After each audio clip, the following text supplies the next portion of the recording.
and welcome to Misery Loves Mandy, where comedians talk about miserable moments and whether or not they made them into jokes. This week's guest is Salem. He's on tour right now, so make sure to go see him live.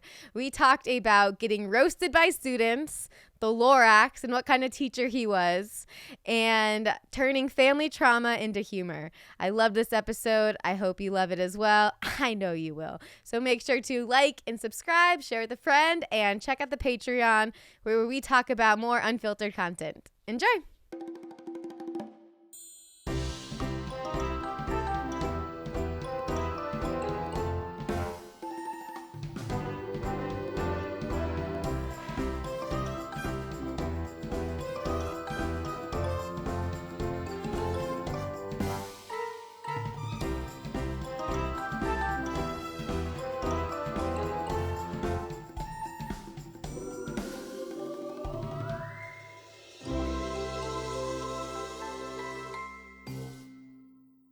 So what's going on? I was saying we're both wearing sweaters and it's still hot out, but we're both wishing for fall. Yeah. And it's taking a minute. I'm sweating. I can't stop. I thankfully live in the South Bay, so it's always a little cooler there. It's Where's been like South Bay? Like just a little south of LAX, like Manhattan Beach, Redondo Beach, Oh, Hermosa yeah. Beach. So since it's like right by the water, it's always like, I don't know, like today it's like 65 degrees and at night it gets down to like high 40s or Very low different. 50s. So I love LA fall. I love LA winter. I'm always like, why do I live here? And then I'm like, oh yeah, because I never have to check the weather and it's always beautiful. Yeah, it is a big difference. I mean, basic reason, but It's not. That's a day-to-day thing that we deal with. We're going to want to enjoy the weather. yeah, I remember junior year, I played college basketball and I was in the Chicago area and it was literally like one of those like polar vortexes where it snowed like 18 inches in like 2 days or something like that. Oh my God. And we had a tournament down in Daytona Beach and like I was like, oh, seasonal depression is so real because like I was just like, yeah, this is fine, whatever. And then the moment we like landed in Florida and like felt sunshine for the first time in like months, I was like, oh my gosh, I found the will to live again. Life can be magical. Can you believe it? For sure. I mean, even when it's like here and it's like the marine layer for a while, I'm like the June gloom, I'm like, I am not happy right now. Yeah. Give me my sun. Yeah. It's definitely a real thing. Definitely. That's why there's alcohol. Brought to you by alcohol. Just kidding. I'm great on podcasts. Yeah, let me just talk about the weather. Hey, I think I brought it up. I was like, because we're wearing sweaters. I literally looked in my closet. I was like, oh, yeah, I could wear my sweaters. And then I forgot we film in the Valley. Yeah, gets a little hot. I'm in Hollywood, so it's like in between your temp and this temp. Yeah. It's too hot, but. The fall fashion, though. Now that it's fall, I can really start dressing. Find me in some Uggs and sweatpants. Oh, yeah. Comfy fall clothes. Also, I'm not, like we were saying, summer fashion, you said for guys is bad, but like I'm not good at fashion. So if you give me winter clothes, I could throw on a coat and make myself look way cooler than I am. Yeah. No, like the layers to it all. But I just feel like, okay, well, I guess some people would say maybe I'm too traditional in my gender construct of like men's clothing versus women's clothing. So like, yeah, you can wear what you want, but just traditionally I feel like women like, oh, there's cool like rompers and sundresses and this and that, but like I don't know, I feel this might be toxic, but I'm like, as a man, I don't like wearing shorts. LA, no guy really wears shorts. It's not really a thing. Yeah, like it's just, it doesn't look cool. Maybe I'm just self-conscious of my legs, but like I just feel like shorts are not like, I've never like in the fall or winter, I'm like, yeah, let me put on these pants and then like a shirt with like a sweater and a coat and it looks cool. I've never put on a summer outfit and been like, fresh. This Guys is get fresh. lit up in the comment section on the pods I do if they wear shorts. Really? Yeah. Dude, here's With the white legs under the light. Oh, yeah. Oh. and maybe this is also toxic and I'm sorry because everyone do you and live your life. I'm pretty judgy when especially dudes wear shorts on a plane. I'm sorry if you guys wear shorts on planes, but I'm like, oh, those seats are just like people are sitting on them all day Soaking. long. I was on a flight the other day. I was coming back from, I don't know what city I was coming back from. I think maybe Seattle or San Jose, but there's a guy wearing flip-flops and shorts, and I'm like, on an airplane? Have you no shame, sir?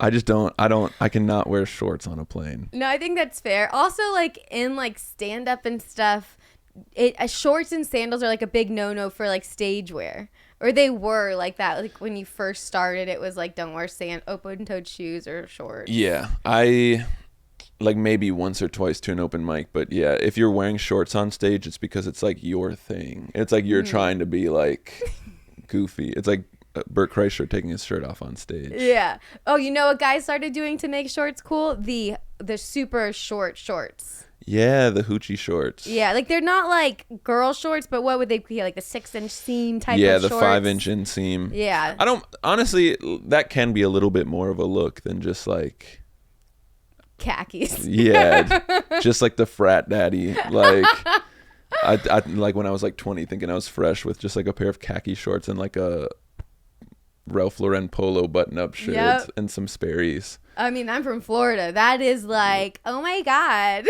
Yeah, that's like the look.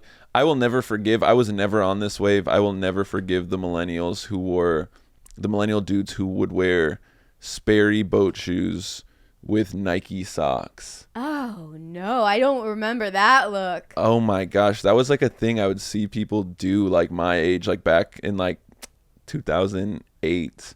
Damn. Or even the Nike Elite socks. Do you remember those? Like the specific basketball ones. They're like the Nike Elite socks are like, they're like extra padding, but they have like the Nike sign, but then they have like a stripe down the back of them. Okay. And so it'd be like these basketball athletic looking socks with like brown Sperry boat shoes. No. And it would be like khaki shorts, like polo, and then Sperry's and calf high socks. And I just, you know who you are. If you've worn them out there, shame on your entire family and generations to come. You talking about the airplanes? The other day, I was taking a flight. It was Southwest, where you choose your seat as you see. For now. Are they gonna change it? Yeah, they announced that they're changing that. No way. Yeah, kind of crazy. That is crazy. I feel like the whole not knowing your seat gives me anxiety, but I feel like it always tends to work out. I just hate when I have like a 5 a.m. flight and then I got to set my alarm for 5 a.m. the day before to check in. Yeah, for sure. And that the anxiety of like, I'm going to forget to check in and then I'm C group. And you're just in the middle. And the whole way down the plane is just open middles and just people looking at you and you're like, or trying to not look at you. Yeah. You'd never get judged more than choosing a seat at Southwest Airlines. Yeah. Anyway, I got you out. You were going to say something about choosing your seat. So I made it to the exit aisle and it was that one with two. So you don't have someone sit next to you. Right. Clutch Yeah. seat. Yeah. And I grabbed it, and my group was before Matt, so I was taking initiative, And I was so excited, and we get those seats. And the dude that was the row behind us, like behind the empty row, he put his feet out with no shoes on. Oh my. So it was me, instead of empty seat, just his feet the whole plane ride. Jail time. Here's the thing, because I used to be a teacher and I still substitute teach sometimes. And one thing that I've noticed is kids always have either a parent or a teacher or a coach, like when they're doing something weird or gross, saying, hey, don't do that. Mm-hmm. But then you become an adult and people do those things and then everyone just talks about it behind their back. Yeah, so no one learns. But then if you are the one who like calls them out on it, then you're the jerk. Exactly. Like, it's kind of like the Larry David thing. Like, what, you just gonna speak your mind? Like, I remember, like one time at work, a boss sent out an email that just screwed over everybody. Like, it really, like, it didn't make any sense, and everyone was complaining. So I replied all and said, professionally, like, hey, you really screwed us over. And then I got in trouble, and I was like, no, everyone's with me, right, guys? And then and then they were like, oh no, we think this is great. And I'm like, screw you guys. And then so no one ever. I just feel bad. Like, there's some comedians that smell out there, and I feel like I feel like people will be like, God, he always thinks up the green room, and it's like, well, then why don't we just tell him? Let him know. I feel like it's a good friend to be like, hey, deodorant is your friend, right? Like if someone has something in their teeth, I would rather come off as an asshole for telling them like, hey, you got a little something in your teeth, than just let them go the rest of their day Looking like an idiot. Yeah. I know. I've been like, I've talked about it a little bit on here. I've been trying to figure out this joke on confrontation because I'm so bad at it. It's like my worst quality. And my mom and I were like talking it out, and we're like, yeah, the people who speak your mind, they're just the ones we call assholes when they're just trying to, in like in a way, just help you out. You can't speak your mind anymore because of woke.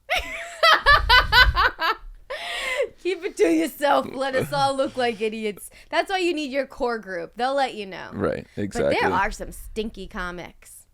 I'm probably one of them, honestly. So I don't know. Maybe it's maybe I'm pot calling the kettle black. I don't smell. Sometimes you. I say like sayings like that. I'm like, wait, are these sayings like racist? Any like old sayings? Yeah, you know? like we don't know the true meaning. Like, because sometimes they're just like, oh.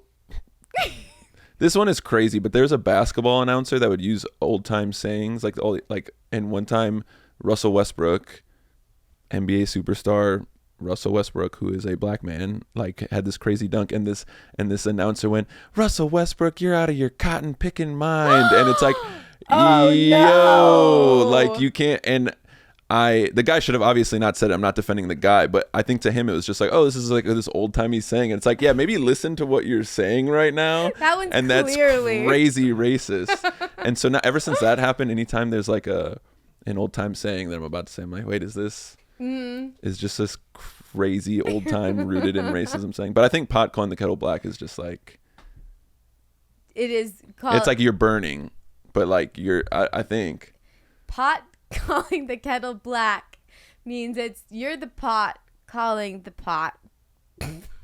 They're both black. That's all. That's all it means. Okay. It's like the black guy calling it black. Like, why? You're the same. Oh. Yeah. Oh. That's not. Is that it? No, I thought it's because it's like if like the pot turns like starts to turn.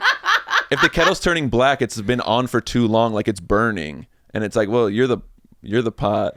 Okay, the pot calling the kettle black is an idiom that means when someone criticizes another person for a fault that they also have.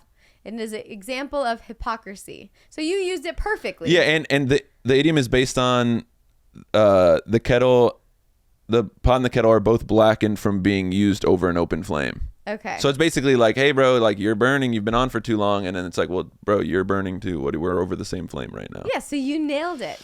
Now type in pot calling the kettle black racist. Problematic. Yeah, problematic. Well, I don't think it'd be racist, but I like. Okay, nothing. We're good. We're in the clear. Like that whole like that saying like eeny meeny miny mo catch a tiger by the toe. Like if you go on with that saying, if I think let him go. Yeah, like I think that's from like I think that was like originally not like catch a tiger by the toe. Oh shit. They just thought, like, let's just change a word and make it okay again? Yeah. So, like, some of those sayings. What? I don't know why I'm bringing this up. This is going to be, somehow I'm going to get canceled for this. No, you said nothing wrong. Anyway, sometimes you don't realize, like one time I said, like, oh, that person's, like, so butthurt. And someone's like, bro, you can't say butthurt. What? And I'm like, oh, like, I guess, like, it is, like, it could be homophobic saying butthurt. Oh, that like, seems like a stretch. No pun intended. Hey! Whoa. Anyway, all right, I gotta run. So. No. None of that is bad at all. Yeah. We're trying to make sure what we're saying is correct. Do you wait? What grade and what subject did you teach? I taught or teach econ. Yeah, when I was a teacher, I taught econ and gov 12th grade. Oh wow! And then it was a K through 12 school. So one year I had to teach 7th and 8th grade, like ancient civilization, world history. But I mean, I have a joke about this, but like I feel like every high school in America has a history teacher who like couldn't go pro himself. And so now he's just like a teacher who wants to coach and coaches, and during class just shows like World War II documentaries. Like that teacher exists, and I think I was a little better than that, but like I was partially. I played college basketball. I was coaching college basketball, and I got more into teaching because like I like the mentorship aspect, and then also being able to coach. I would teach the kids lessons, but I wasn't. If you compare me to other teachers, I think my classroom management and my relationship building skills were definitely better than my content knowledge. Yeah. Where some teachers know like the content crazy well. And I'm like, I know enough to stay a few lessons ahead. But that's probably the class that everyone enjoyed way more. Yeah, I mean, I think for like econ, I think kids still learn. Like I would do like, do you know the movie The Lorax?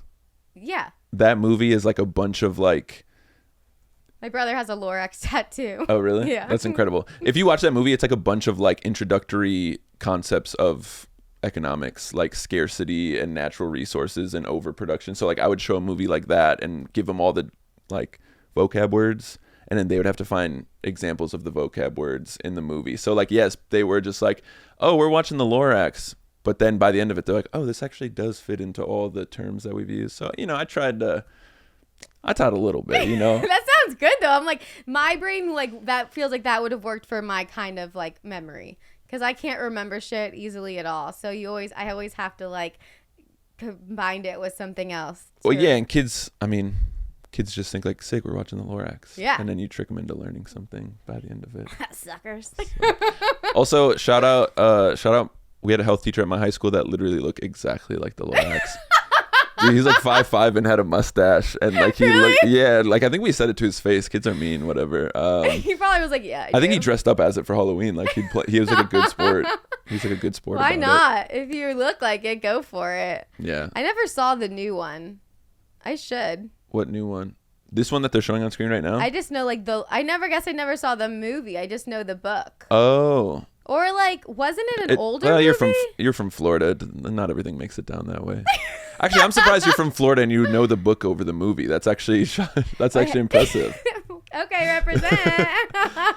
Yeah, the Lorax movie it's like Ed Helms is the main guy voicing the main guy, and like, yeah, Zac Efron and Taylor Swift voice. All right. Let's check it out. Hey everyone, we're here to plug The Lorax. We're here to plug the Lorax. We're sponsored by the Lorax. Check out the Lorax. That's a perfect subject though for I would think. Let me know what you think. Let me know what you think. But like, I always think like all the best, like the fact that you know history more than others, because all of my favorite like stand-up comedians, when I'm watching like podcasts of like people I look up to, they always spit this crazy knowledge. I feel like they know stuff about everything. Like whatever like the host will throw them, they like understand and are able to talk about it. And I'm just like, I don't know these things, and I wish that I did. Yeah, it is like if you listen to Conan O'Brien, he like has this insane knowledge about like history, and so he can, when he's riffing, he'll bring up like the most overly specific example, and it makes it a lot more funny. I feel like that's where I'm self-conscious, because people are like, oh, you taught social studies, and then they'll quiz me on history stuff, but it's like I never taught American history. I never taught like European history, so like I don't know Everything. I don't know. Yeah, like econ and American Gov, I can tell you the branches of the government. More than I know. But it was crazy, even like this. Yeah, it's crazy. I feel like in today's world, teaching government, because like I feel like me and my friends like knew about politics and would be like, you know, I was in high school during the McCain-Obama election, so like you might have some arguments, but it was mainly just like because your parents was voting for somebody. But like I feel like with TikTok and social media, like these kids like have strong opinions, or some of them would, and then it would just be like really awkward being like, all right, yeah, we're not really here to talk about political opinions, I'm just trying to tell you what the system is. And then like one kid is like, if you burn the flag, you should be put in jail for life. And another kid's like, no, it's freedom of speech. And I'm just like, all right, let's look up the Supreme Court cases, but let's not get in fistfights over flag burning. Definitely. I mean, I have no like parents whose little kids, won't mention names, but like I feel like now, maybe it was always this way, but I wasn't old enough to realize, but I feel like now parents are way more also opinionated, or like more like aggressive, which then the kids like it still is, they can have their own opinion, but most of the time it still kind of is a mirror of their parent. Right. They're spitting out these really strong opinions that they don't even know about, but so wholeheartedly. Right. Like when January 6th happened, one of my coworkers like kind of got like a talking to about like because it was like this private school, very conservative, mostly very conservative, like families that went to this school, and this kid's grandpa was like at January 6th, and then the kid's grandpa was just like, no, like it wasn't any of the Trump supporters, it was all Antifa, it's all a lie, the media's making up January 6th, it didn't really happen. And then so like, you know, teaching history, like you also talk about current events because you're like, oh, this is like this will be like in the history books 10, 20, 30 years from now. And he got in trouble just for saying January 6th happened. What? Because like this like rich private school family was just like, no, you're not allowed to talk about that. And it's like, well, we kind of saw it happen. Like we watched people storm the Capitol on the news. Like you know, you can have your opinions about the things surrounding it, but it seems pretty fact based that. Yeah, it would definitely Now the moon landing on the other hand. That's something we need to talk about. Yeah. Hey, we got a second moon coming. Oh yeah. But then they said you can't see it. So I mean, we live in a world that if you need a picture to believe it, but yeah. Shout out the second moon. Yeah, shout out to the second moon. Shout out Blue Moon, sponsor the pod. Oh yeah, Blue Moon, Lorax, Weather. What other sponsors do we have so far? Yeah, we got a lot of sponsors. I'm here to talk about the insurrection and the Lorax. Really relevant, newsworthy, top of the Google page. Yeah, I like to keep my episodes very topical, make this worth your drive, and of course, I think we're killing it. I think so too. We've retitled the show Anti-Trending. Yeah. Ooh, that sounds like a fun podcast name by itself. Anti-trending. I'm in. Yeah. All right. Where's it? We got a studio. We can start tomorrow. Hey, let's talk about the things that no one's talking about. That's going to get an audience. Let's do things that won't go viral. How about that? Yeah. I always want to be so much better with working on topical jokes, just to like practice joke writing and make a clip and like just for, I think that's enough reason by itself. But I just don't know what's going on in the world enough or like have the time to look into it to then even find these jokes. Yeah, I think I'm the same way. I submitted a writing packet recently that just called for like making jokes on like trending and newsworthy things, and I'm like, oh, like why don't I just do this, even if it's not stage jokes? Like after I submitted the packet, I'm like, oh, like I'll just make this like a TikTok or like IG reel, and like I think on Reels it got like 1 million views or something like that. And so it's just like, oh yeah, sometimes just talking about the current things, it's easy. I know. It's right in front of our face. And then people are sharing it and blah, blah, blah. You know, guys, if you want to make it in comedy, maybe try to get a following. Have you heard of Matt Rife? How many times have you had a family member or friend be like, hey, I heard about this Matt Rife guy and he just started posting online. Have you tried that? It's like, yeah. Thanks. That's really helpful. I appreciate it. There you go, Matt Rife. You should do crowd work like Matt Rife. Yeah, you should just have an insane jawline and do crowd work. Okay, I'll get right on it. I'm going to have to get some like Botox or whatever they do to make your jawline. Not that he did that, but what girl... People are saying John Mulaney did. Got a jawline? Yeah, like, I don't... And what... Okay, I actually kind of feel bad for bringing this up because who cares about people do what your body's what you want to do with. But like that, I've just seen that's like been a topic of discussion on Twitter because he's like been so... Yeah, the first thing is why did he get so hot on Reddit? He did get a good glow up. I mean, he's a very attractive man, and I think part of it, like, he has nice hair, but I think they're just comparing, like, he looks like he has a stronger jawline. But also, sometimes men, that just does happen, I feel like, compared to, like, your... Let's see. It is a nicer jaw, but it's the same jaw. Yeah, that's what I mean. Like, it just looks like in the first picture, it just looks like he's in his 20s. He's a little baby. And now he's aged. Yeah, I think it's the same jawline, but I see the difference. Maybe his hair just frames his face better now. Yeah, and maybe not being on drugs maybe just makes him look better. I mean, yeah, maybe just no more cocaine. Anyway, shout out John Mulaney. Yeah, shout out Come John on Mulaney. The pod. Yep, shout out, love John Mulaney. He used to be and still is one of my favorite comedians. He is very good at comedy. Very, very good. Hot take from me. Yeah, John Mulaney's pretty good.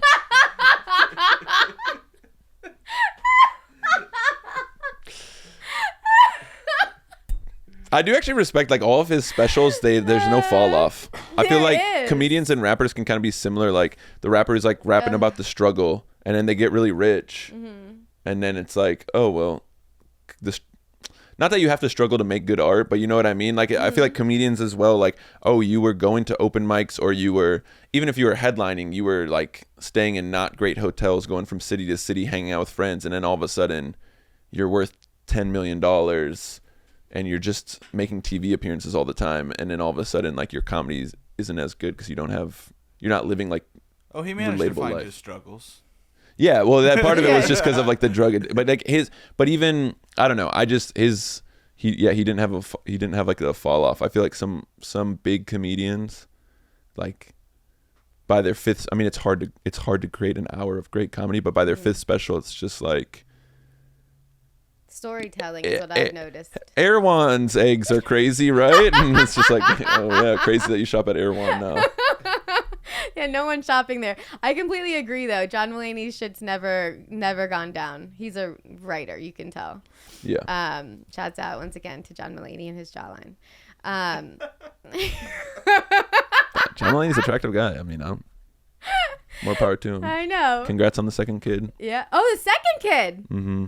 I didn't know. Yeah, him and Olivia Munn just had a second baby. How did I miss this? Well, it was via surrogate, I believe. Okay. So, maybe it was just easier to miss since she wasn't like out there with her belly out. With a belly. I want a surrogate so bad. I have to get famous, rich. I have to get rich and get a surrogate. I want it. Yeah, if I were to ever like really like big time make it in comedy, I'm like, I don't necessarily care about being rich, but it would be really sick just to like have a cook. Oh yeah, that like would to be just nice.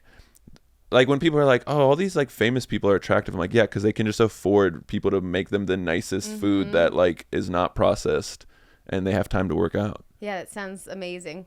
We'll get there. There they are. Look at that. Beautiful. Wow, that baby has a really nice jawline. They can afford people to make them babies. Yeah, wow. Hey, shout out people using surrogates, and shout out all the. I mean, dude, you're a hero if you're a surrogate. You really are. Like that's, yeah. I have a friend who's going through surrogacy, like using one, and it's just like, what an amazing sacrifice, I guess, to like, yeah, I'll just carry a baby for you for 9 months and then give it up. It's wild. Super wild. Someone's got to do it. Not me. Because I'm missing the parts. I would if I could. No, you can't. Okay. Science will change and men will still have an excuse. No, we can't. Yeah. Not us. I'm allergic. I don't like the way it feels. just like the men's birth control. Total flop. I saw someone posting the other day. I want to get in the first segment, but I keep we keep getting into random things, which I'm enjoying. Women condoms. Is that a thing I've just saw about that like randomly popped up? Female condoms? Yeah. It's been a thing. I remember like a old Seinfeld episode where Elaine was looking everywhere for them, but I feel like they're making a comeback. What are they called? Vaginal condoms?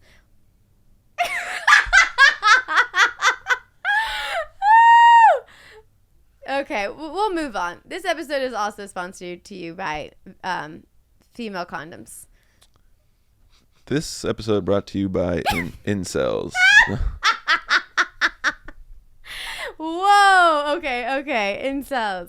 Condoms. All right. So the first segment we do is... Is this good? Is this well structured? If this was a class, what do you think? Hey, we're learning, and that's all that matters. I feel like I'm the one throwing us off. No, you're not throwing us off at all. I gotta change the screen. I can't stop looking at how a female condom works. Like, I have to learn. I'm on step 5. Oh my god! I just saw it's lame telling somebody else's joke, but I just saw a tweet. I wish I could remember the username, and it's like, I use condoms and my wife is on birth control. Call that 2-factor authentication or whatever. That is funny. Yeah, I'm like, you can't be too careful. That's a good one. Anyway, you're trying to run a podcast here. Sorry, no. what's the segment? Bring us into the first segment. Okay, the first segment we do is called the Weekly Wiener. It is a person or thing that bugs you more than it should have. I have a lot of rage. I'm not a good person. You seem like you are. Bro, I have sidewalk rage. Oh, mm-hmm. I'm not even going to name a specific person, but this happens so much. When you are on a sidewalk have awareness of people around you. Yes. I feel like that's why people think New Yorkers are mean. It's just like, no, there's so many people on sidewalks at all the time. So when tourists come and try to do like a dance and like on a TikTok, they're like, get out of the way. We're all trying to walk here. I cannot stand. I love love. I love love. Okay. I've been married for 7 years. My wife is incredible, way out of my league. She's the human embodiment of sunshine. I cannot stand when there's a couple on a narrow sidewalk obliviously holding hands and I'm behind them and now I either got to walk in the street or like Red Rover my way through their hands. Yeah. I can't stand it. Have sidewalk awareness. It's an epidemic that is going on, and you need to have awareness when you're on a sidewalk. 1,000%. So That is so good. Yeah. Very true. And then I hate when I'm like kind of like doing like a dance behind them to try to like find which way. I mean, there's a reason there's that like stereotypical New York, like I'm walking here. Yeah, it's crazy. Even last night I was at Ray Lau, shout out, very funny comedian. He had like a little birthday drinks get together. Thanks for the invite, Ray. Wow. I was going to ask you to do my podcast. Whoa. Beef. There's beef now. But we were at a 4100 bar or whatever. It has a big like outdoor space and there's picnic tables. And this woman, it was like a whatever. I guess I just get so mad when people have no awareness walking through. There was like 2 groups of 4 of us all standing in between picnic tables, and she literally shouldered into all of us to go through when she could have just walked around the table. And I'm like, I just can't stand. Anyways, there's probably going to be somebody out there with footage of me like tying my shoe in the middle of the sidewalk holding up people. They're probably like, oh, really, bro? The pot calling the kettle black. Oh, yeah. Callback. It's that. And that's a great one. My other is, I got a lot of things to complain about, is people who don't put their grocery carts back. Oh, yeah. You're a bad person. Mm-hmm. Like the only way I'll excuse it is if like you're like a mother with like a newborn and a toddler who you can't leave them in the car. Like, you know, okay, maybe. But like, yeah, I like the people who anytime someone leaves a cart out in the open, they follow them and put it directly behind their car so that they can't. Cartnark? Yeah. What's that called? You seen Cartnark on YouTube? That's maybe who, like, yeah, I've not watched that, but maybe that's who, He's got a whole YouTube channel dedicated to just, and I bet he's got 1 million subscribers. Yeah, he puts the carts behind the cars and like calls them out. It's crazy. Yeah. Dude, shout out. You're doing the Lord's work because it's not hard.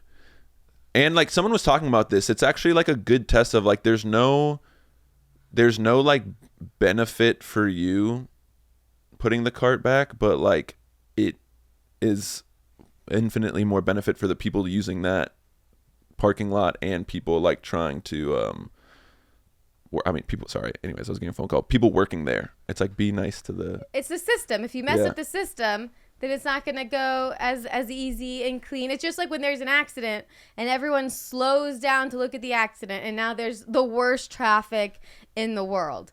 You're like, just drive. Just drive and everyone will be okay. With the cart thing, my least favorite thing about the cart thing is when you go to pull into a parking spot. And there's a cart in there. And there's the cart. Yeah. And you're like, come on. Yeah, I think we need to bring shaming back. I think 2024 is kind of coming to an end here, and for 2025, I think we need to bring shame. I think shame's gonna have a big. No, okay, we shouldn't shame people, but like, how about there's like, what's a better version of shame? What could be like a more modern shame? We should just bring consequences. I think there should be a cart tax. If you don't put your cart back, you're charged to $20. Yeah, that's a good one. Aldi did it, but it's only a quarter. It's like, up the stakes. Yeah. It's got to be at least a $5. Make someone think about it a little. You make them care. But it is a clever way to where it's like enough where it's like not messed up for them to charge. If the listeners don't know, there's a grocery store. I don't know if it's everywhere. I didn't know what Aldi was until I lived out here. But you have to pay a quarter to get a cart. And then do you need to put the quarter to... It gives you your quarter back if you return the cart. Okay. Mm-hmm. Mm-hmm. So if that was a $5 now... People would do it. We would definitely be doing it. Mm-hmm. Or the carts that like lock, which reminds me, I was leaving the airport the other day and I walk farther down to get a cheaper Uber. So I'm like a little farther down from the airport doing my cheap girl shit. And I saw, those pushy carts you could rent where you take out suitcases, where you get your bags. They have these carts you could put your bags on. Right. Yeah. At the airports. Yeah, they had that cart so far from the airport. I didn't know, there's not you can leave the airport with the luggage cart. Yeah, I don't know how. We need to put trackers. Big government. All right, we need to track all the carts. We definitely need to do that.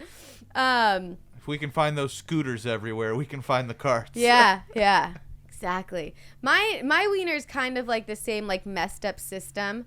People just need to stick to the system, but mine has changed because my gym is kind of at fault right now. So, at the gym, you wipe off your bench when you're done. Mm-hmm. So it's not sweaty and your nasty oil all over it. Yeah. Some people, they have these gross oil marks. Ugh. Yeah. But my gym we had, when COVID ended, there was hand sanitizer stations everywhere.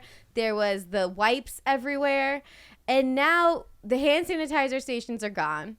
Which, don't be cheap. People are still getting COVID. Right. And then the wipes, they've moved to other parts of the gym that aren't where the benches are. Oh, so you got to walk all the way across the bench. Really? Or all the way across the gym. To get to the cleaning, to the bench. To where I'm even do I do it? Yeah. This someone's going to be at my bench by the time I get back. But I don't want to go to the front desk because Karen's ruined everything for us. Because I don't want to be oh, the cleaning wipes are too far from the benches. Right. But no one says anything, so then it doesn't get fixed. So every day I'm there now, I'm I want to tell someone, but I just don't want to be that person. Yeah. Yeah, I know it's tough because then you seem like an asshole when really it's just hey, do you mind if you guys just put the wipes close to the bench so it's more convenient? Oh, that's such a good way of wording it. I'm going to start a podcast. How to have hard conversations. That would be perfect. Don't even do that. Do the service. I'll leave the message on the phone for me. Tell me what you're trying to say. I'll call your employer and tell them nicely. Oh, you can just listen in the background. That would be a good one. I think there is a guy on TikTok who he breaks bad news for Really? to people. Great. Yeah, and it's hey, I'm calling on behalf of your roommate. He ate all your chocolate while you were out of town.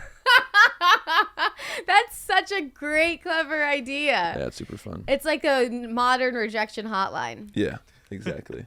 Clever, Oh yeah, clever. shout out the rejection hotline. Yeah, rejection hotline was the shit. How many back times then. do you use it? Oh, I used to use it back in the day for sure. I called the number recently when I thought about it. It still works. That's incredible. Still out there. Never got rejection hotlines because you can't get rejected if you never ask. Gang. That's words of advice for everyone out there who's scared to hit on someone. Don't. If you're too embarrassed of the way you look in your body, so you just automatically assume everyone's grossed out by you, you'll never ask anybody out. And as a teenager, you'll never get the rejection hotline. Simple is as simple does. And girls who are upset about guys not asking them out and stuff, how about a generation of things like rejection hotline to make people be no. Okay, don't go incel on us. Cool. Touche. All right. And another thing about females. What else did we do? That's funny. I thought of a, not to harp on the teacher stuff, but I was trying to think, is that annoying when everyone asks you teacher things? No, I mean, when I'm not on the road, I still do sub sometimes because I'm a hero. Yeah, you are. I mean, my mom was a teacher forever until recently. Yeah, it seems like the hardest job in the world. Yeah, people are are you going to always teach forever, even if you make it big in comedy? I was like, no. What are you talking about? That's the dumbest question. I mean, I still have love for it, but if Netflix is hey, here's this Netflix special and here's hundreds of thousands of dollars or whatever. I'm yeah, sounds good to me. Yeah, but let me go teach these kids that don't want to be taught. Bro, they're mean. I get bullied. Okay. You as a sub, you think it's harder because yeah, because they don't. I feel like I went to a public school, but it was in a nice area that was whatever. It was just a good well-funded public school. But I feel like with subs we were maybe rowdy, but like it wasn't anything too crazy. But now kids are just smart enough to know like, oh, this person has no control over my grade. Oh, you don't know what my name is. So if I leave class, you don't even know who to tell. Like, damn. Hey, the name of this person left class.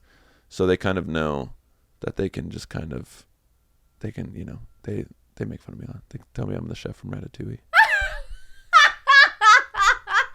No way. Yeah, I've had kids say I'm gonna get my dad to come. Like, what would happen if I get my dad to come beat you up?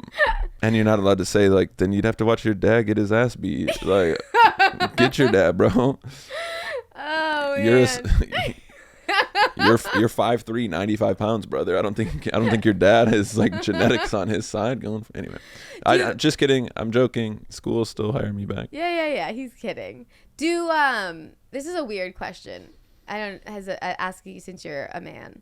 I don't want to seem like you're judging girls. No judgment, just a question. Do girls in school wear a lot of makeup out here? Because like when I was growing up, I didn't wear any makeup, and I feel like because of social media, I'm just curious if girls are wearing makeup. I've not noticed. Like if it is, it's a regular amount. Okay. I would say I've never walked into a school and be like, wow, they've It's like a bunch of Kardashians everywhere. Yeah, it's just like blushed up or anything like that. All right, that's good. That makes. But I feel like the better. schools, I don't know. It might just be dependent on the schools that I teach at too, because I'm either like at this like rich hippie school, or like I'll be at schools with like a lot of like lower socioeconomic areas. So like maybe it's just, I don't know. Maybe they're just not spending money on makeup, but I could see that with TikTok. It's like a little more. Yeah, I just wonder. I was but like, actually, no. I think the thing about like Gen Z and Gen Alpha, like they don't care as much. Like they wear, their big thing is like there's these little star stickers that are like acne patches. I love that they're wearing those in public. Yeah, and they like I kind of felt like an idiot because I'm like, hey, why is that cool to you guys? Like, oh, it's for acne. I'm like, oh, that's sick. Like, you're not embarrassed. Like, yep, I have acne, and I'm just gonna wear this sticker and make it a fun thing. So I think they're a little better about being like, well, if I wear makeup, it's because I like wearing makeup, or if I don't, it's because I don't feel the need to. It's not like, oh, well, I have to wear this. I love that. Okay. Yeah, the star stickers are the shit. My whole face in high school would have just been one giant star. Oh yes, I mean same. My whole forehead would have just been Orion's belt. That's only 3 stars in that constellation. I should have used the Little Dipper. Hey, I didn't know Orion's belt shape, so for me, I saw tons of stars. I appreciate it. Okay, so I thought of my like school Wiener, and this was my little baby when I was in school, Larry David, like it was still in me. Yeah. Was I hated when you would ask somebody for a piece of gum, and they would always go, "Sorry, I only have 1 piece left." Because I would be like, "Perfect, bitch! I want 1 piece." And because they don't have 1 piece left, they have a lot. And they're just not. Do you remember that? Yeah. Why was gum like? Gum was like not allowed at my junior high. We're middle school. We had junior high, and like it was such a big deal. Like you cannot chew gum. I know, so everyone wanted and then it became like a current. And then in high school you could, so then just nobody cared. Isn't that funny? But yeah, it was the kid who always had gum. Like, sorry, I only have 1 piece left. And they say no to you, and then and then the baddie walks by and asks for some, and they're like, yeah, of course you can have some. I'm like, sorry, I'm not beautiful enough for you to share your gum with. Yeah, there's too many stars on my face. Exactly. Okay, so the second segment that I do is just like embarrassing or miserable moments that you made into a joke or that you didn't make into a joke. You don't have to say the joke, just like the stories behind it. Okay, well, this is miserable, but if this is too sad, it's okay. I'm sorry, but because it is about to be a real big bummer. But okay, buckle up, everybody. Yeah, my mom recently died of brain cancer. Oh damn! Yeah, sorry to really. And so. Sorry. No, you're good. It's a comedy podcast. We don't have to do like the whole like I'm so sorry. I know, but I mean we've yeah. If not, anyway. Then I'll stay up at night and be like, I didn't say. Yeah, I know. Sorry. And it's awkward because like when someone loses someone that close to them, it's just like, well, saying sorry doesn't really feel like it does much, but not saying anything. Anyways, it's fine. Yeah. But yeah, my mom recently passed away of brain cancer. And so like I have like, I don't know, 5 to 10 minutes of jokes about like my mom dying of brain cancer. And because that's just kind of how like I process jokes. And like even some of the jokes, like I wasn't even trying to like say a joke. It was just what I thought in the moment. Like when she was in hospice, they have music therapists that they'll like offer. And so this musician came over and like was like song requests, and my mom was like, oh, can you play some worship music? And like so they're like nicely like just playing music for my mom. And I turned to my sister, I'm like, could you imagine if they were just like trying to make it as a rock star? Now they just have to play for dying people all day. Like for they just sure, could. that's how this happened. And I think that dude, Right? I think music therapists. There's people who like study and like are trying to be music therapists, and those people like that's incredible. Like anybody who works in hospice or those kind of situations, or like they work with kids, you are an incredible person. But for the sake of comedy, yeah, like it's really funny to be like, okay, I want to be the next Taylor Swift, but I got to have a day job, so I just play for dying people. Oh my God. And so I'm whatever, I'll do silly jokes, and some of them are maybe some, I don't know if deepers, but like heavier hitting or whatever, but some of them are just silly. Like, yeah, imagine that musician runs into a friend they haven't seen in a long time, and they're like, how's the music career going? You're killing it. And they're like, I leave him dead every single time. So these jokes, you couldn't avoid them. yeah. Or like my mom, when she originally had this, we found out she had brain cancer because she had a tumor, or she had a seizure in the middle of the night, and so like they had to call an ambulance, and like cops also showed up just because it's like a boring Midwest town where there's nothing else to do. And my mom like coming to like all confused, and there was just like a bunch of like cops and people like in fuss standing around her. So she just, if you wake up in the middle of the night and all of a sudden that's how she like panicked and just saw a strange man and punched one of the cops. Oh my God, that's kind of badass. And so like again, my initial reaction was like, damn, who knew all it took was like brain cancer to get her to stop being a Republican? Like that's the woke mind virus is glioblastoma. So like I just process like, okay, this is obviously awful, and I like have cried a lot, and like I talk about it in therapy a lot, but also my initial reaction is to like make jokes. And also she like had dark humor. Like I remember being at my grandma's, her mother-in-law's funeral, and I actually really respect my mom for this, because her mother-in-law was brutal. Like both her in-laws were brutal to her, and I had no idea. Like my mom was just like, well, even though they're like so mean and nasty to me, like I want my kids to still be able to have like grandparents, and they're really good grandparents to my kids. So she just like never let on. Like I didn't learn until like I was an adult. I was like, oh, that was really like messed up that they treated her like that.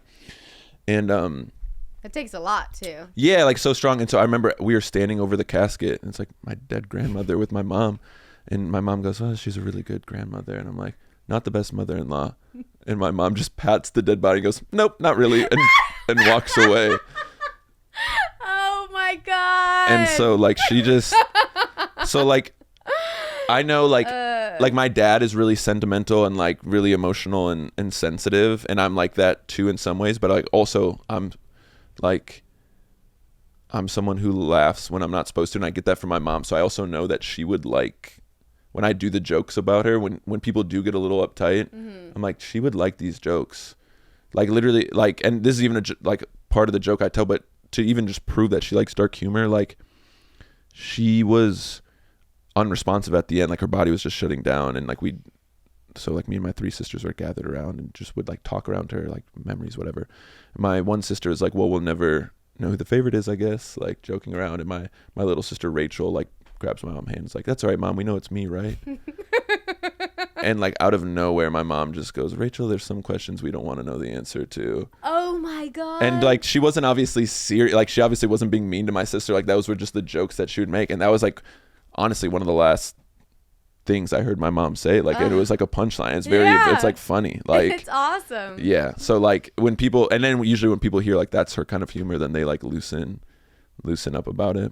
But yeah, some people get bummed out, but also it's been cool because I've had people come up to me after shows, like in like San Diego, or I was in San Jose and some other places where I've had people like, hey, my mom died of glioblastoma, and like it was actually really cool to hear those jokes. Or like a woman the other day said to me like, oh, I went through something similar, and like that's the most like levity I've had around that situation, and like it does make me feel better about, like, obviously it's horrible, but like you can, like, laughter can come out of it. So as much as it's like, yeah, I want to like sell out shows and make people laugh all the time. I'm like, well, that means way more to me when people can like relate to it and be like, oh, I've been through loss or something similar, and they're like, I laughed at those jokes harder than everybody else around me because I've been through it. Yeah, I'm sure they went through the musical therapist. Like, they all were in that world. Yeah, like sometimes the people who get the most bummed out about it are the people who like haven't gone through anything. That's usually the people who are most offended. Yeah. So yeah, exactly. Like getting offended on behalf of other people.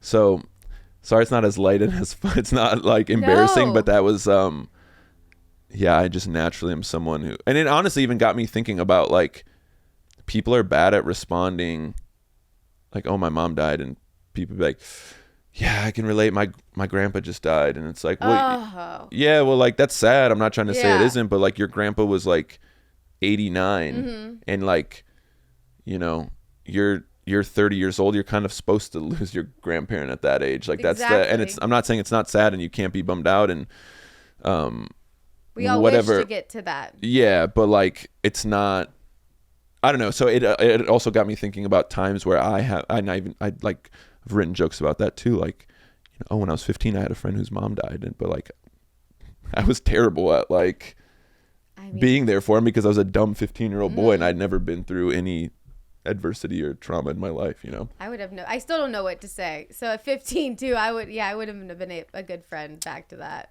Yeah. Me and my friends, it was right when Crank That by Soulja Boy came out, so me and my other friends sent him a video of us doing the Crank That Soulja Boy dance. We're like, hope this makes you feel better. Oh, actually, that is the perfect thing at 15 to do. Yeah, maybe the kid's like, okay, thanks. I mean, it's weird as all hell, but it is a sentimental thing. It was the best we could do as just two little dumb 15-year-old boys. You talk about that part on stage? Yeah, I do a little bit, yeah. Because the fact that you did that is it's really funny. It's insane. Like, oh, you're not at school? At least you got more time to play Madden. Like, it's like from mourning the loss of my mother. Like, what are you talking about? Oh, my God. I mean, I feel like the way your joke didn't feel, I mean, it's the worst thing that could possibly ever happen. But, like, even you telling the stories, I can tell that, like, yeah, your mom would be cool about them because you just like, I don't know, it doesn't have like a dark energy to it. Like, I appreciate that. I think that's the one thing that people, when you do dark humor, like you have to let people know that you're okay. And I'm like, obviously I'm not okay in some ways. Like it hasn't even been a year. So like, I'm still like, there are moments where I'm like, okay, like I'm obviously still mourning the loss, but like overall I'm okay in the sense that I'm like, well, I'm not like, I'm still living my life. I'm still like honoring my mom, all these things. Sometimes I feel like people go up on stage and like, oh, I'm going to do dark humor. And then they just say the most horrible thing that happened to them. And then there's no punchline. And then people go, aw, like, no, don't aw. And it's like, well, you don't seem okay. Like you don't seem that you've like either, you don't seem like you either have a support group or like or you have, you know, gone to therapy. Yeah, like and honestly, one like my dad doesn't like this kind of humor, so my dad mom jokes, like sometimes they were like what gets like the biggest, like I was in Tacoma and it was getting like applause breaks and it like that was awesome. But in Washington DC, my dad came to the show because like he's visiting friends, and I was like, he had never heard it before, and I at least like kind of warned him, but I was really in my head about it, so I like told the jokes very like much more timidly, and it didn't get as much of a reaction, I'm sure, because people could probably feel the energy of some sort of like, oh, he doesn't necessarily feel okay about this. Yeah. So I think when people do jokes about like darker stuff, like you have to let the audience know you're okay. Like there's a comedian, Sebastian Scales, I don't know if you know him, but I met him. He's a super funny guy, and I don't want to tell his story, but he has one of the funniest 5-minute like sets I've heard, and it was sorry, like trigger warning, I guess, but like he was molested as a kid by one of his friend's dad, and I'm telling you, it is some of the funniest joke writing I've ever heard in my life, but but also because he's like clearly gone to therapy and he's gone through all the stuff that he's had to go through. Whereas some people tell jokes about like touchy subject matter like that, and it's like, oh, you still have so much inside you that like you're not okay. So I feel like, yeah, you gotta let the people know that like that you're good, that you're okay. Yeah, and you can't fake it. Exactly. I'll have to look up his stuff because it is true. Like, it is like when I say like a moment that you've made into a joke or one that you haven't, anything can be made into a joke. But yeah, there comes to so many different factors of it. And I think like those are the two most important things. Anyone that's listening, if you do stand up, what you said, I think is like one, like you said, being okay.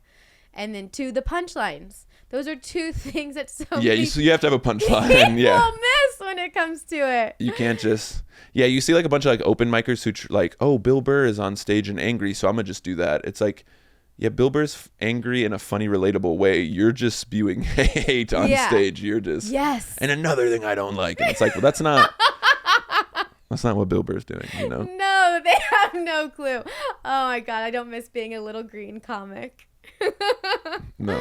But I'm very happy that you are able to work through those jokes because I definitely it is a good feeling when you're able to take something really hard and like for sure talk about it on stage and get the laughs, and it just like, I don't know. Yeah, I mean, if something that horrible is going to happen, at least something that's tiny good has happened, as like, you know, like, yeah, one of the clubs I did the joke at was my green room server, and she was like, that's how I lost my mom the exact same way. And like, wow. we like, you know, there's like a little moment of just like, not to sound corny, but like being in community with someone that's been through something. So it's like, even if something that small that is positive can come out of it, like, it's better than just nothing. Yeah. At all. So, definitely. Yeah. Does it feel like you like are like with your mom on stage, or like a part of her is with you when you talk about the jokes type of feeling? Yeah, I think it's she always wanted me to do like comedy, but I didn't, like, you know, growing up in Minnesota, like, you're not like around the entertainment industry, so it's just like, oh, you become like a doctor or a lawyer or a teacher or a businessman or a nurse. And when I transferred schools to the Chicago area, she was like, you got to do Second City. No way. Like, for those unfamiliar, like the, you know, iconic improv, it's like where a lot of like the iconic SNL people. Yeah, like all of them.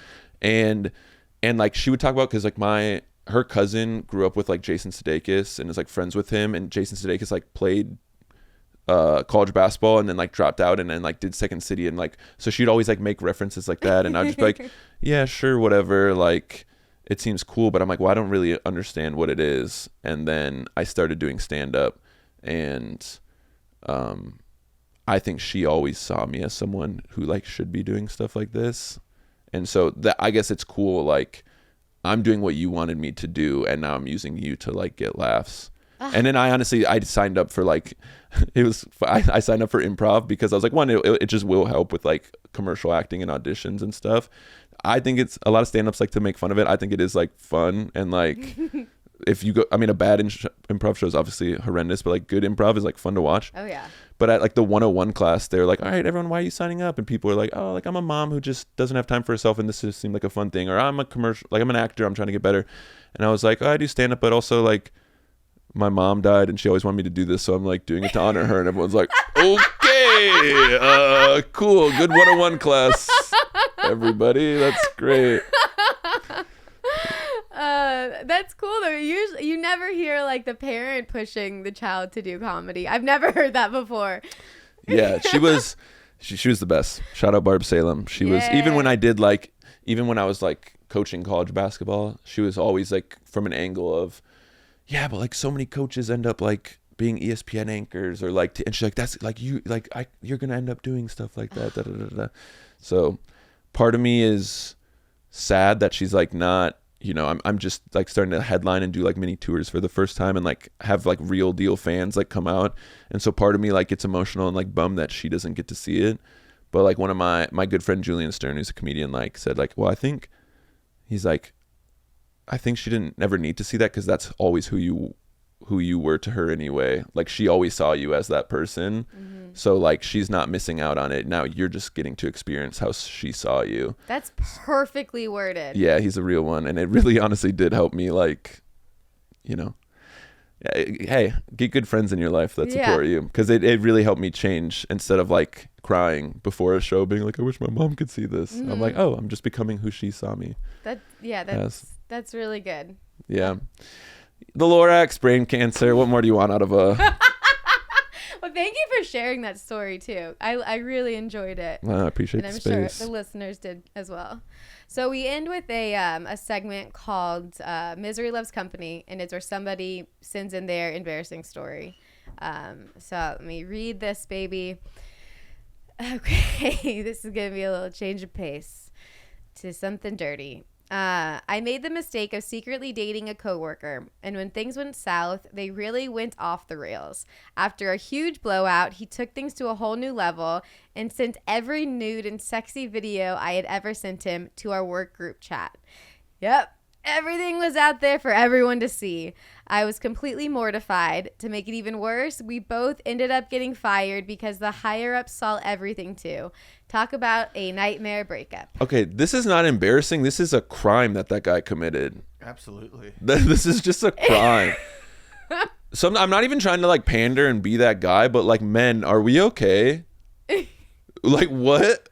And how did she? If I was her, I would sue. Yeah. What did she do wrong? And then is she allowed to get fired? That's what I mean. Like, not sue him. Like, obviously, yeah, him, but the company. What? Like, unless it was Secretly dating a coworker. That's why companies make you announce your relationships and stuff, and they probably fired to get away from this as quick as possible. I get. Yeah, maybe there is a thing, but I feel like there would be a lawyer that'd be like, well, they weren't at the stage where they like wanted to announce it. I don't know, dude. That seems crazy I mean, that's like a literal crime, and then to get fired on top of it, like that guy should be in jail. Yeah, I wonder. So what happens what is that crime? Also, I'm sorry that happened to you, and are you okay? Because that's not an embarrassing story. I'm not trying to make jokes, but like that is not the definition of embarrassing. Well, I guess they sent a miserable story. Yeah, you're right. That's more that is past embarrassing. But I'm very sorry that happened to you. That's crazy. Do you want us to like, I don't know. So can someone get, what does it say on the lawyer's site? Uploading or sharing sexual photos or videos of another person without their permission is a crime. Yeah. If they do this, you should contact the police. However, I always caution people not to enter the legal arena without speaking to an attorney first to avoid any unintended consequences. Dude, I hope that guy can never sleep at night again. Like, oh my gosh. You have to be so unhinged to do that. Like, leaking them is one thing, and then sending it to all of your coworkers is like dark. Yeah, like I just don't even know. Like, words don't describe. Like, you're just a horrible, horrible person. I know. I feel like I should have not shared that story. No, if the person wanted it shared, I mean, I guess maybe they love Misery Loves Company, so maybe they want. Thank you for sharing. It's very brave of you to talk about it, but geez, I'm not trying to flex, but I'm just like, man, I'm really glad I just don't have to date. And I've never once have ever been on a dating app. Like, I met my wife when I was 20 and she was like 19, and we've just like been together ever since. And I hear stories like this and I'm just like, oh. Yeah. Especially in LA. I can't, like, maybe in like a normal Midwest town or whatever, I'm sure it's still bad in some ways. But like LA and entertainment and stuff, I can't imagine. Yeah, no. Because people are so good at hiding their crazy. They really are. That's the scariest part. You never know. I mean, I think we all are to an extent, but like, yeah, my crazy is like, I'm 5 seconds away from screaming at somebody for taking up a little too much space on a sidewalk. Which is insane, and that's not cool, but that's a lot different than like ruining somebody else's life. Like, sexually exploiting somebody. Yeah, very different. And I also like, we ended on such a nice, lovely note, and then the story is so dark. That's life, baby. Hey! Okay, well, with that being said, is there anything you would like to plug? When is this coming out? Mid-November. Okay. If it's coming out in mid-November, Samuel Sleeves on Instagram, or you can search Sam Salem, and I'm gonna be, by the time this comes out, some of these dates might have passed, but St. Pete, New York City, Philadelphia, Baltimore, Long Island, Nashville. So, come see me live. And I'll put his tour below so you guys find your city and go see him. My students roast me a lot. Tell me who I look like and see if you can beat my students. I got told I look like Squidward's house. Students are crazy. Yeah. Squidward's house. I don't see that one, but I do see the Ratatouille. Yeah, no, the chef from Ratatouille, that was literally my first day, like literally wrote my name on the board, like first day teaching ever, homeroom. And I'm like, what's up? I'm Mr. Salem. And this girl raises her hand. I'm like, oh, question, all right? She's like, yeah, you ever seen Ratatouille? You look like the chef. I'm just like, all right, thanks. I like that she rose her hand. Yeah, she was polite about it. Shout out Scarlett. Thanks for roasting me like that. Well, thank you so much for doing the podcast. Yeah, thanks for having me. This was so fun. Yay. Bye.